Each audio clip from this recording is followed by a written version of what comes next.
So my last video blew up. I got 40,000 subscribers in a couple of weeks. I passed 100,000 in a second. I didn't even get to screenshot it. I was like, okay, here we go.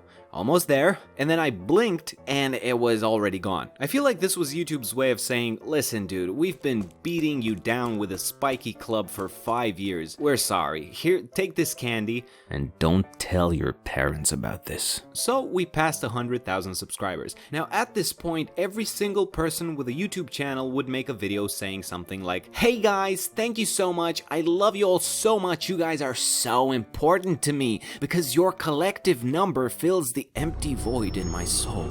That's right, YouTubers don't actually care about you, and I'm here to expose everything. What is this? Get your hands off me. I'm exposing everything. You're being manipulated. Hello, it's me, Andrei. 100,000 subscribers. Wow, thank you so much. No, but jokes aside, I am thankful that you consider my content interesting enough to give it your attention, but this phenomenon of social media influence has always been intriguing to me. So instead of making a generic thank you video, I want to use this opportunity to document what happens when you go from being a regular guy to all of a sudden being the object of admiration for a lot of people. But first, let's establish something right off the bat. It is in our human nature as social creatures to seek validation. It can manifest as simply as getting birthday wishes and going like, oh, it's so nice that they wished me a happy birthday. I feel so good on my special day. And there's nothing inherently wrong with that, but things get a little muddy when you slap a number on it. With the rise of social media, validation has become quantifiable. It's not something abstract anymore, it's a number. Every like, every follow, every person that subscribes adds to that validation. And what happens is the higher this number is,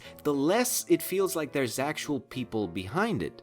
Andrei, are you saying you don't love your audience, dude? Well, let me put it into context a little bit. I've had the same small audience for years. It's been easy to communicate with them, to recognize their names in the comments, to know things about them individually, but then all of a sudden there's so many more people coming in that it's no longer as easy to connect with everyone on an individual level. The more people joining the party, the more they just merge into a blurry mass of guys. Hey guys, thank you so much for watching this video.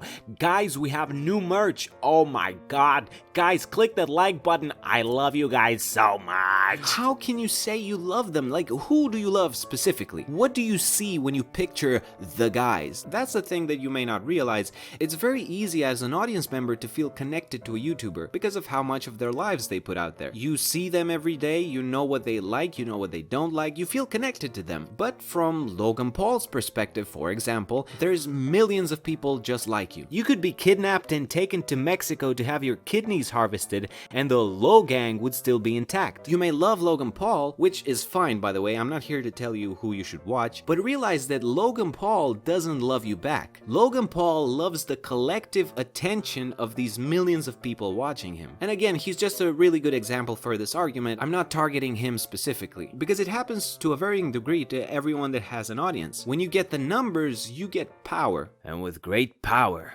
comes great responsibility. God damn it, fuck off! I'm teaching my nephew how to become Spider-Man! It's all about how you use this power. Are you gonna use your position to emotionally manipulate and squeeze that sweet validation from your audience? Or are you just gonna stay humble and use that platform for good? And you also need to understand that just because someone has a lot of followers doesn't mean that they're more valuable as a human being. Logan Paul himself could just as easily get kidnapped to Mexico like anybody else. His kidneys are no more valuable than yours. Unless he signs them, am I right? Little signature on the side. I would probably buy a pair of signed Logan Paul kidneys. I'd probably have to sell my own kidneys to afford it, but you know. Thank you. I'll be here all week. For me, the fact that I had this small audience for 5 years has taught me how to appreciate every single person, to read every comment, to reply to every message I get, to be available for anyone who reaches out to me. I'm just a regular guy like anybody else. If you want to talk to me, go ahead and say hi. I may not be able to reply to everyone right away based on the influx of DMs I get, but I'm always striving to make myself accessible to anyone who might need any kind of advice from me. And no matter how many subscribers and how many followers I get, I will do my best to keep that from changing. Cut! Man, this robot is amazing. It was totally worth it selling my kidneys in Mexico to get this built.